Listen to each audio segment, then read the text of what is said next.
I just finished cooking my kids' favorite food, and after that, I prepared the table for our breakfast. I woke up early every day just to serve my kids the healthiest and tastiest breakfast because it has always been my responsibility to be hands on in taking care of them. But everything changed lately. As my mother in law Daisy moved in with us, she has been so into the ways that I manage the house and even handle my children. She would always pick up on the things that I do, especially those that don't seem right and perfect for us, and she has always been so vocal about her dislike towards me. And just as I expected, 15 minutes before my kids would come to the kitchen, Daisy came first. And the very first thing she did was to check what I cooked. "What are these?" she asked with her eyebrows frowning as she looked down at the food I cooked with a disgusting face. Those are eggs Benedict, Jane, and Adam's favorite. "But this is unhealthy, lots of oil. I won't allow you to feed my grandchildren with that junk." "They specifically requested this from me last night." She lifted one plate and moved closer to the trash bin. "Do you think I care about what you say? I will throw this out and I will make them a salad. They need all the necessary nutrients for the entire day at school. Oh gosh, why is my daughter-in-law so stupid?" I closed my eyes to contain the forming anger in me. I composed myself as much as I want to talk to her. I just held my mouth shut because I don't have time for another argument and it would only draw us further apart. She doesn't only control what I do, but also the decisions that I make for the entire house and even for my family. I tried to reach this concern to my husband, Romeo, but he would only answer me with, "Just understand my mother. She's protective of the kids. You'll get used to it." Ever since I married my husband, my relationship with my mother in law has been a tumultuous roller coaster ride. From the moment I entered her life, she made it clear that she didn't approve of me. Her cold glances, snide remarks, and passive aggressive behavior were a constant presence. And even right now, her treatment towards me is evident that she doesn't like me at all. It has been 4 months since she moved into our house, and since then I feel like I am walking on eggshells. But I was determined to keep the peace and make things work for the sake of our family. I understand her in so many ways, from her constant intrusion to her over-controlling personality. I put up with her attitude just to keep our family relationship going. And because of that, I took the initiative to forge a long-lasting bond with my mother-in-law. I planned a family trip abroad. It was a random Monday morning, and my husband is on a day off. He was sipping his coffee when I sat beside him and I shared my plans. "My love, I have an idea. What do you think about a family trip? It could be a chance for us to bond and create lasting memories together. And it could also be a chance for me and your mother to get along." He put down his mug and nodded. "A family trip? That sounds amazing, my love, but you know how my mom feels about spending money on such things, right? She would get on our way." My face fell slightly, but I regained my composure immediately. "I understand, my love, but trust me, this trip could bring us all closer together. It's not just about the destination, but the experiences we will share as a family." My husband heaved a deep sigh. "Okay, don't worry, I'll talk to my mom."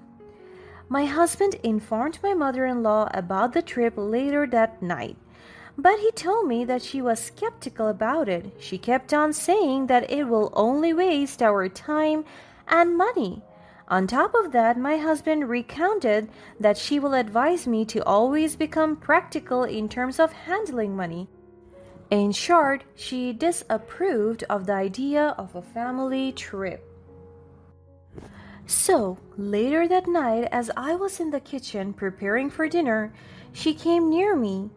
So, Mary, what extravagant plan have you cooked up now, wasting money on unnecessary trips, I presume? Why is she being so sarcastic? I took a deep breath and tried to remain composed. Daisy, I genuinely believe this trip will be a valuable opportunity for us to forge a stronger bond as a family. It's about creating memories and cherishing our time together, and it's about time for us to fix the problems we have for each other. But she only rolled her eyes at me. Memories? Time together? Those are just empty words, Mary. You're naive if you think a trip can fix anything. I felt a pang of hurt, but I refused to back down. Daisy, I understand your concerns, but I truly believe this trip will be worth it. The memories we make will last a lifetime, and we need to create a positive environment for our family. She walked out of the kitchen. I heaved a sigh. Patience. I need to have patience for this. But the kids convinced her that it will be fun and that they will be going to spend a lot of time together, and with that, she finally approved.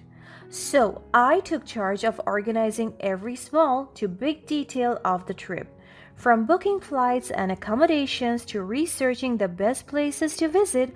I poured my heart and soul into making this trip memorable. Because I know that even though my mother in law hates me for it, I'm certain that this is the best way to mend our relationship together. Because, for the record, I am so tired of fighting. Her mistreatment of me hurts me so much, and if she's going to stay with us for a long time, I just can't live with her bad attitude towards me. Hence, the trip is an opportunity for us to bond as a family to create lasting memories together.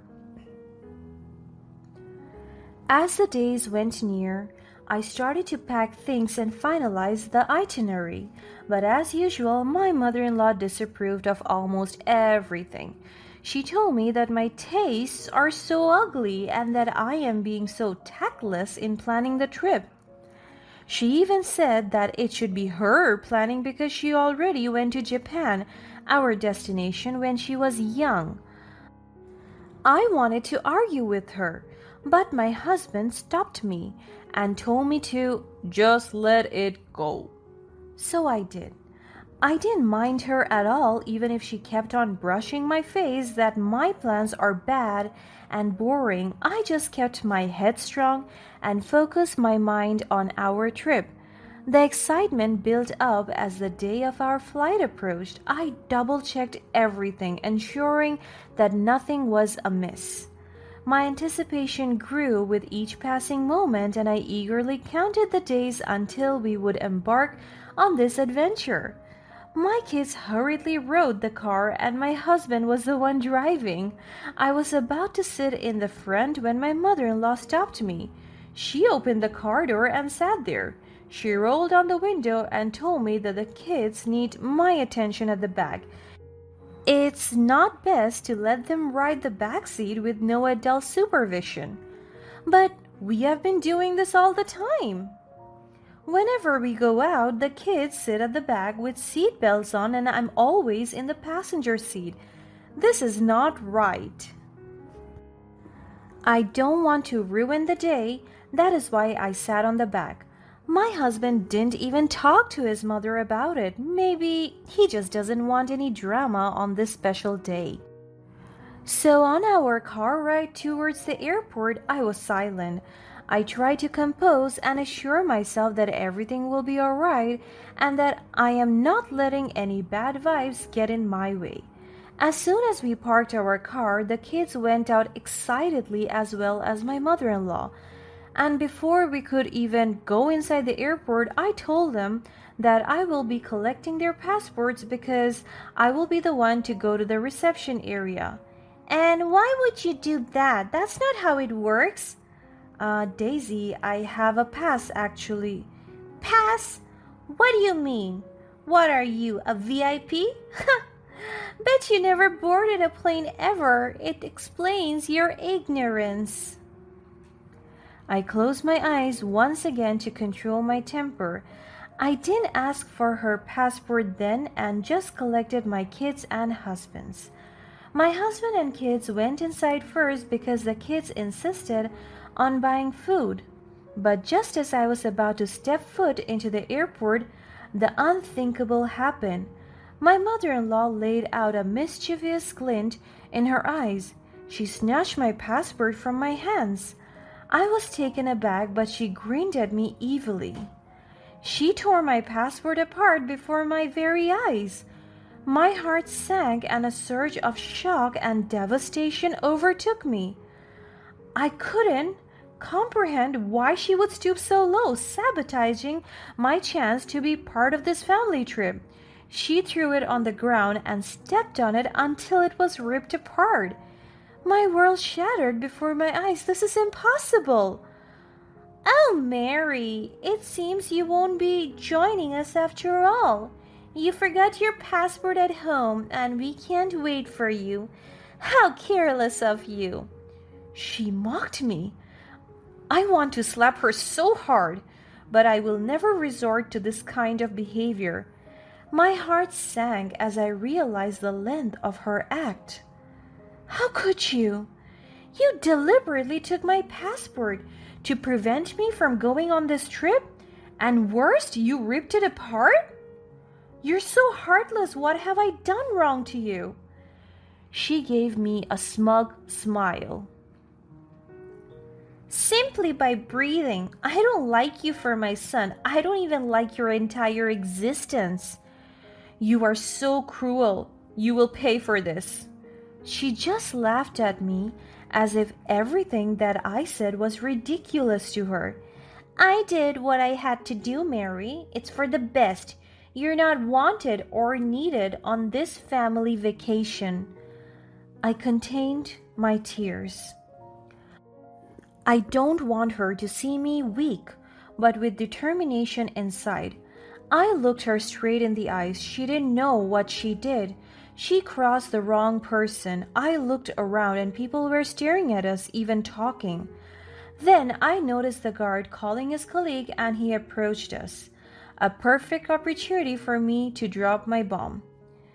You may have ripped my passport, but you didn't know it's a diplomatic passport. I shouted, making sure the guards heard it. She raises her brows and laughs so hard, and he did, so he paged his other colleagues right away. Oh, don't be so delusional, you? With a diplomatic passport? Oh, hell no, that's impossible. My grandfather was a diplomat, an ambassador of tourism in Japan, and you dare say that I never boarded a plane or even went to Japan? Huh! Since I was young, my grandfather would bring me to his diplomatic works and conference because he knew that I loved the country. That's why I was able to have a diplomatic passport as well. I picked up the remains of my passport and showed her a ripped badge that indicates that my passport is truly a diplomatic one. She gasped, and her eyes widened. See it for yourself, and by the way, the guard saw your act. You have just violated a diplomatic passport, Daisy. Prepare to face the consequences. As soon as she heard me say that, she looked back and a bunch of guards are approaching her. She started to panic. I saw my husband go out with the kids, carefully searching for us until he noticed us in the center of the commotion. He went near me and asked what happened. I showed him the ripped passport and he was so shocked. The guards came and checked the area. Mrs. Daisy, our guard witnessed your act of tearing apart a diplomatic passport. Such actions are not only illegal but also a serious violation. You will be held accountable for your actions. Her panic increased as the severity of her actions sinks in. I didn't know it was a diplomatic passport. I didn't mean any harm. Ignorance is not an excuse, Mrs. Daisy. This is a serious offense. Your actions could have led to an international incident. We will be detaining you until this matter is resolved. She panicked even more and went to grab her son's arms. Romeo, please help me. Tell them it's not my fault. But my husband just looked at her with no emotions. I am done covering your bad attitude, Mom. You went too far, and this time I can't even tell if you are a good person or if you are even my mother. There are witnesses, and you need to face the consequences of your actions. She held my hands instead and pleaded, but I gave her no answer. Daisy's face turned pale as the guards escorted her away, leaving me and my husband standing there with a mix of relief and sadness in our eyes. I know that what I did was right. Determined not to let our actions destroy our family trip, the decision of summoning the strength within me to unveil the truth was meant to unveil a secret that I don't want to use as a device to impose my privilege, which is my diplomatic passport. My late grandfather, a respected diplomat, had left me this precious document, and now it served as my salvation, and I would owe it all to him. I hugged my kids as they were full of confusion. I explained to them what happened, and they understood it. We were sitting in the waiting area with our flight delayed due to the unexpected turn of events. I clutched my torn passport, a symbol of the ordeal that I have endured. The guards came to me and told me that my mother-in-law will be put in a social worker facility where she will go for interventions and even legal, medical, and psychological counseling. And in return, the airlines booked me a rush passport appointment to avail my new one. They even told me that it will just be 2 hours of transaction and they're willing to reschedule our flight. We thanked them for their efforts. As soon as the guard left me, my husband held me. I can't believe my mother would stoop so low. I'm so sorry, my love. No one deserves to be treated this way, especially by their own family. Romeo, my love, we can't change what has happened, but we can learn from it. This incident has only reinforced our strength and unity as a couple. We won't let her actions define us or dampen our spirits. You're right, my love. We'll rise above this. Our love as a family is stronger than any obstacle thrown our way, and we will make beautiful memories on this trip, despite the initial setback. Am I right, kids? Our children replied in unison with a resounding yes. Oh, to be with my family is such a joy. We held each other's hands tightly, finding solace in our unwavering bond. After 2 hours, I got my new password and we hopped onto our plane and began our trip. As Romeo, the kids, and I embarked on our journey, the weight of Daisy's absence lifted from our shoulders. We were free to embrace the joys and wonders of our family trip. With each passing day, we grew closer, cherishing every moment of togetherness. The challenges we faced during the trip brought Romeo and me even closer together. We learned to rely on each other to support one another through thick and thin. Our love became a shield against the negativity that had plagued our lives, and we reveled in the newfound strength of our bond. Returning home, I carried with me a newfound sense of empowerment. Daisy's actions had tested me in ways I never thought possible, but they had also revealed the depth of my inner strength. I vowed to no longer tolerate mistreatment or allow anyone to undermine my worth. Daisy, in her delusion, may never fully comprehend the magnitude of her wrongdoing, but I had risen above her actions, embracing the love and support that surrounded me. The scars she left behind served as a reminder of my resilience, and I resolved to use my experiences to help others who may face similar challenges. In the end, Daisy's attempt to tear us apart only brought us closer together. We emerged from the shadow of her toxic presence, stronger and more united as a family. Our journey had transformed us, shaping us into individuals capable of facing adversity head on and emerging victorious. And as we move forward, I carry with me the lessons learned and the strength gained. With Romeo by my side, I embrace the future with renewed hope and unwavering determination.